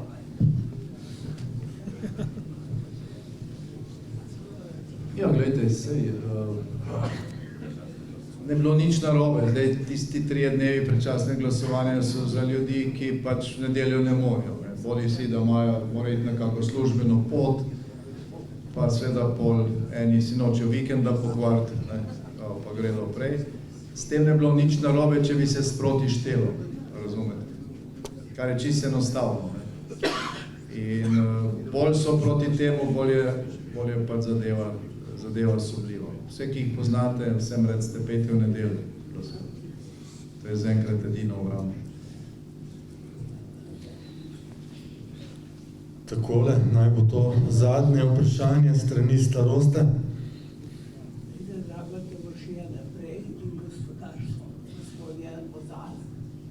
Ko bo dovolj hodil, vsi proti. Samo moraš dovolj stisniti. Neskodno mogoče. Gremo iz cerkve. Če v mikrofon poveste. Zelo pametno stvar ste povedali, škoda, če ne. Ko gremo iz cerkve, gremo na volišče in takrat je največ levih glasov.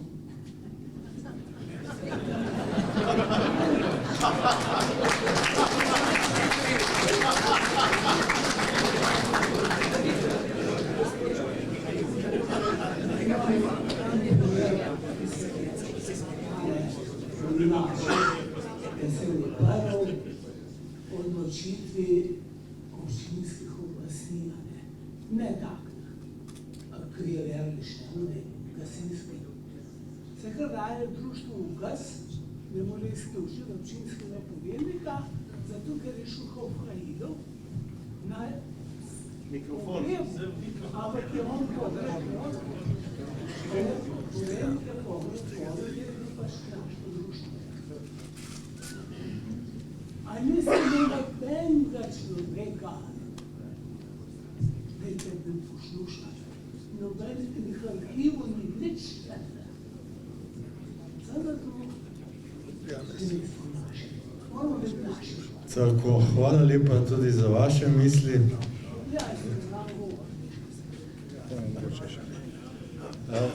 Tule vzadej je še en domačin, vidim od daleč, čeprav vidim.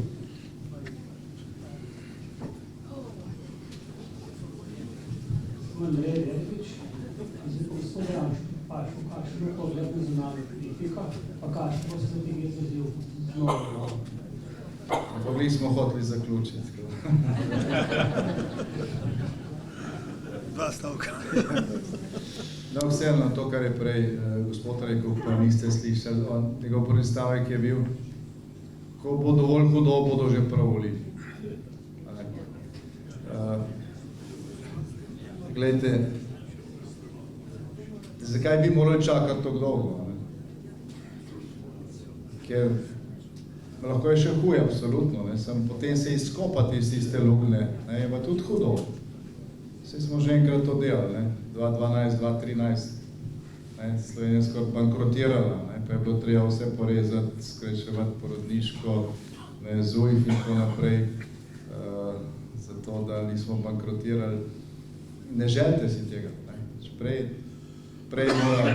Prej mora nastati koalicija razuma, da se to prepreči.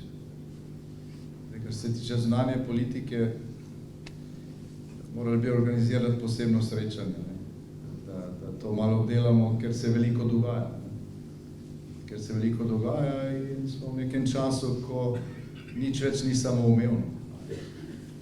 Ko smo šli mi v EU, pa pol NATO, se nam je zdelo, zdaj pa naša prihodnost zavarovana. Naša generacija, tudi za naše otroke, zdaj smo varni, najmočnejše zavezništvo, Evropska unija, prostor blagostanja, samo na boljš bo šlo. Ne gre. Ne gre. In še vedno so ključne neke bazične stvari, na kjer se je pozabilo.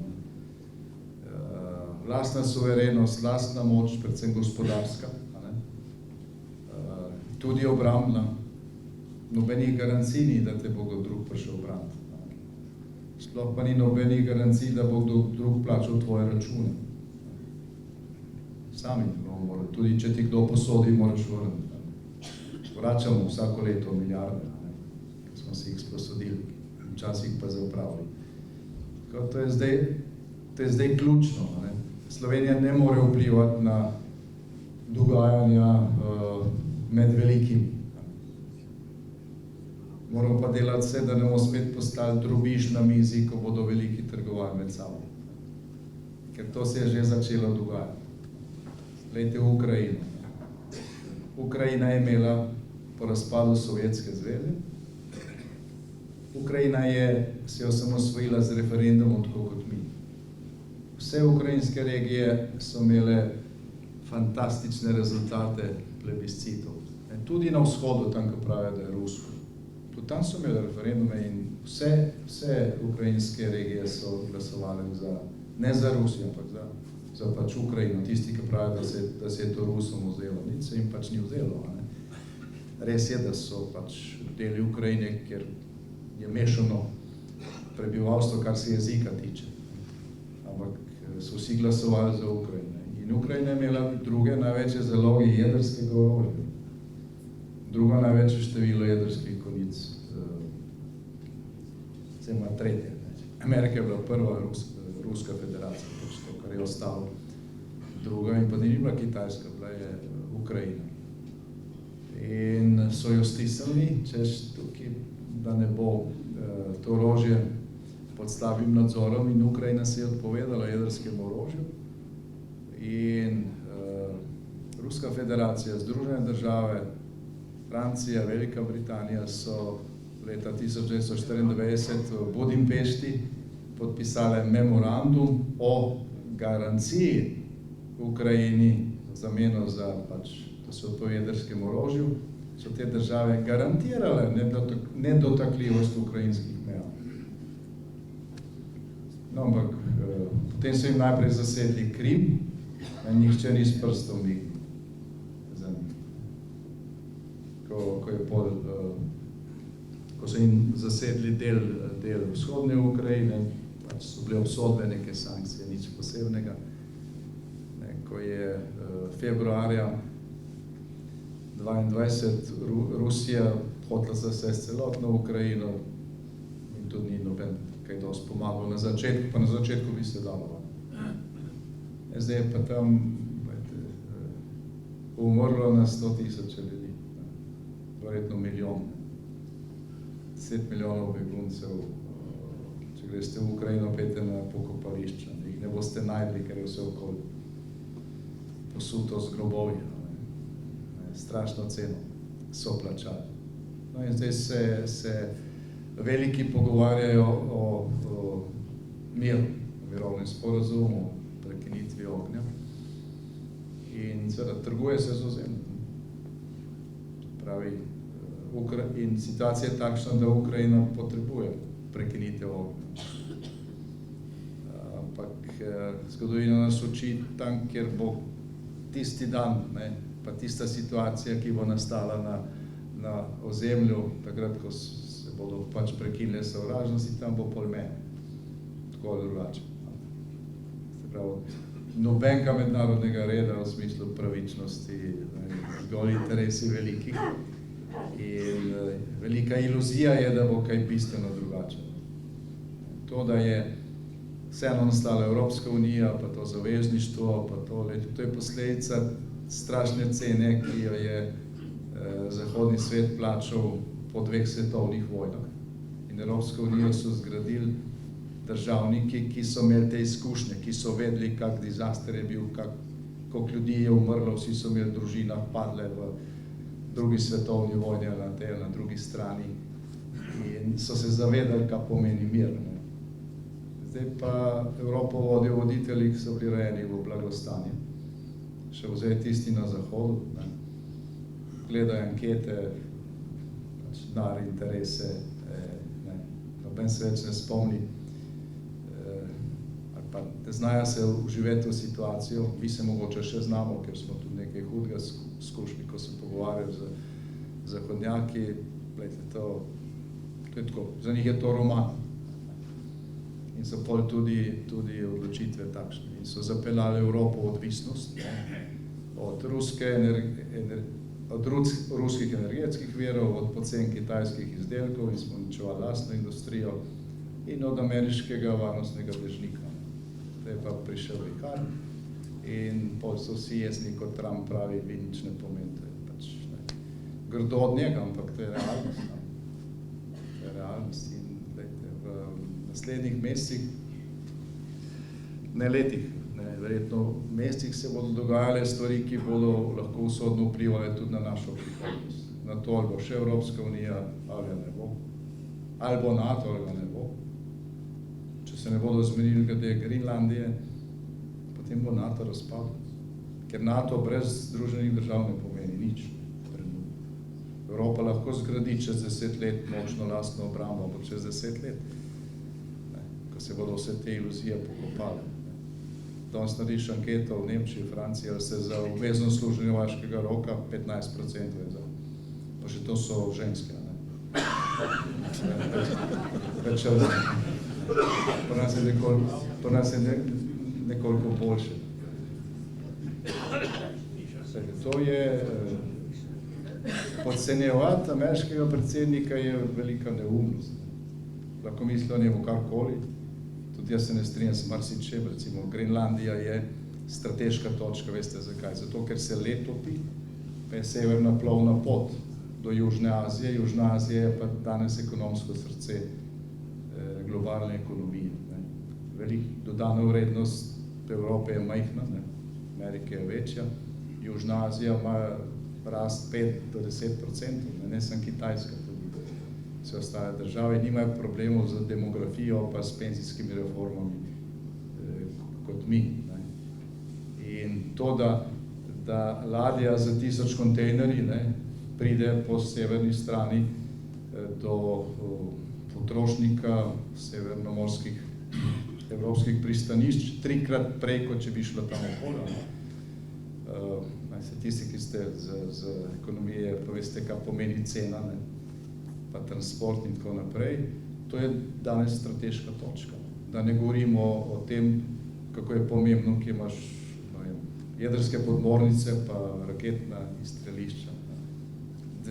Dve takšni točki sta Grenlandija pa Panamski prehod.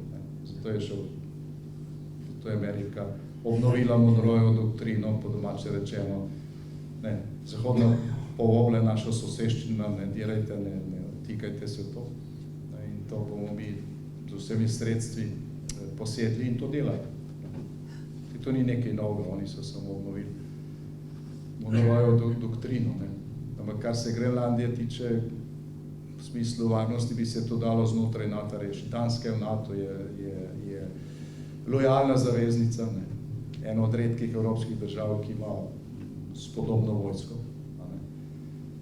Dal bi se to drugače. Ampak vse tukaj ne gre samo za vprašanje varnosti pa strateških točk, gre tudi za vprašanje verov, redke kovine, marsikaj, kar se večini niti ne sanja, da je mogoče tam podzemno, ne? Pa tisti, ki ima boljše satelite, pa boljšo tehniko ve.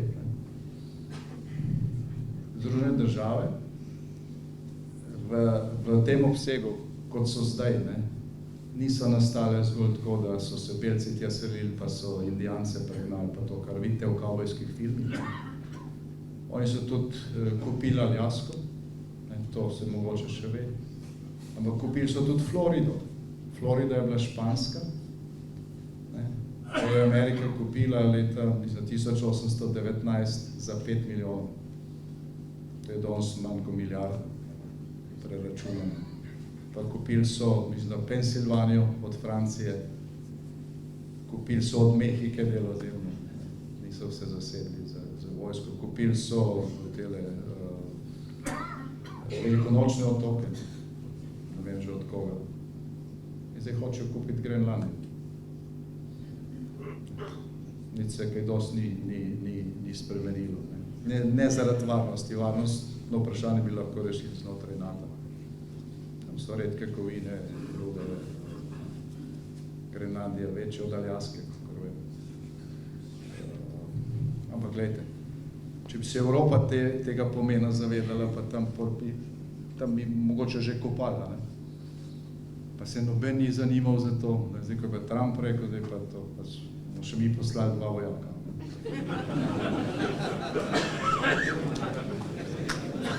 No in tudi zaradi te situacije, gledajte, tudi zaradi te situacije Slovenija potrebuje neko ustavno večino razuma, ker se bomo kregali zdaj, ali bomo dali 2% ali 3% za obrambo, ne. 5% je preveč, če mene vprašate, to, kar se zdaj forsira. 5% dati za vojsko, ne, to je približno situacija, kot je bila v Jugoslaviji, ne, ko smo ekonomijo izčrpavali. Za miren čas je 5% preveč, ne. Za vojno je pa itak premalo. Tako da rešitev je pač nekje vmes. Skratka, rabimo eno razumno oblast, ki bo te stvari zastopila, ki ne bo stopila na vsak banan in olupek, ki ne bo obnavljala vodovoda v veliki Kladuši, kot tile delajo, mi imamo pa celo območje brez vodovoda ali pa z azbestnimi cevmi, ki ne bo kupovala padala za Gazo, kot so to obljubljali, ali pa financirala Hamasa, ampak bo poskrbela za svoje ljudi, pa za lastno moč, pa tega se je pač treba zmeniti. V tem smislu te volitve ne bodo običajne. Bo šlo tukaj samo za malo više ali pa za malo više davke. Bo šlo za zelo usodne vprašanja, krmarjanja na tem razburkanem morju mednarodnih voda, ne v prihodnih letih, že v prihodnih mesecih. In tudi zdaj, kar se tiče Evropske unije, ni več samoumevno. S tem, ko je izstopila Velika Britanija, se je zgodilo nekaj, kar bo imelo posledice in lahko nadaljevanja. Jaz sem 3-krat predsednik vlade, ko smo se pogajali za evropska sredstva, ki jih zdaj ne znajo porabiti. Za 7-letni proračuni so v Evropski uniji. Naslednje je 7-letno obdobje, za katerega je treba izpogajati proračun, ker je potrebno soglasje, se začne drugo leto in ga še nimamo. Verjetno se bomo še 4. mi pogajali za to. Ampak jaz se ne spomnim situacije, ko bi nastopilo že leto pred obdobjem, ko je treba sprejemati smernice, pa Evropa je komplicirana. Pa programe in tako naprej, mi pa sploh še ne vemo, koliko je tega denarja. In mogoče se bo izpogajal, mogoče se pa ne bo. Nekateri kolegi, ki so še zdaj v Evropskem svetu, pravijo, da je ta proračun mogoče še naslednji, pa sigurno ne, ker so razlike prevelike. Tukaj je 27 držav zelo različnih, za ključne stvari je potrebno soglasje, včasih se da malo to zgolfati, kar delajo zdaj, recimo, ko gre za pomoč Ukrajini, ker so vsi za. Ampak slej ko prej bo na mizi neka odločitev,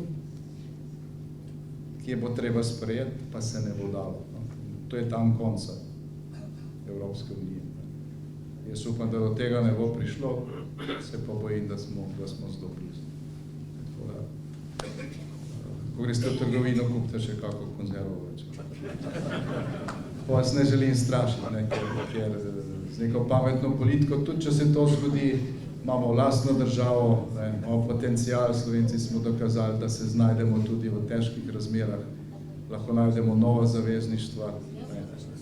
Samo moramo vedeti, zakaj se gre in se moramo zavedati tudi lastnih potencialov in ne se kregati med sabo zaradi banalnih stvari, ker to odvrača pozornost od strateških problemov, ki so precej večji, kot se včasih zdi. Tako da, naslednjič, ko se bomo zbrali, ne, upajmo, da se ne boste smejali dobri predstavi Krjavla, ne, pa ali pa Marjanu Šarcu, ki bo nastopil tukaj.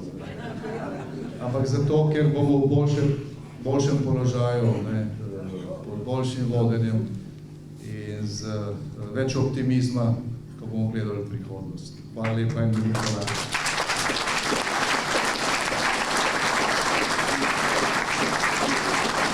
Pa še to se upravičujem. Vidim tukaj veliko znanih obrazov, članov naše stranke, vidim tudi obraze, ki še niso pri nas. Tako da vabljeni, zunaj so pristopne izjave. Ne. Več nas bo, več bo optimizma in veselja do življenja.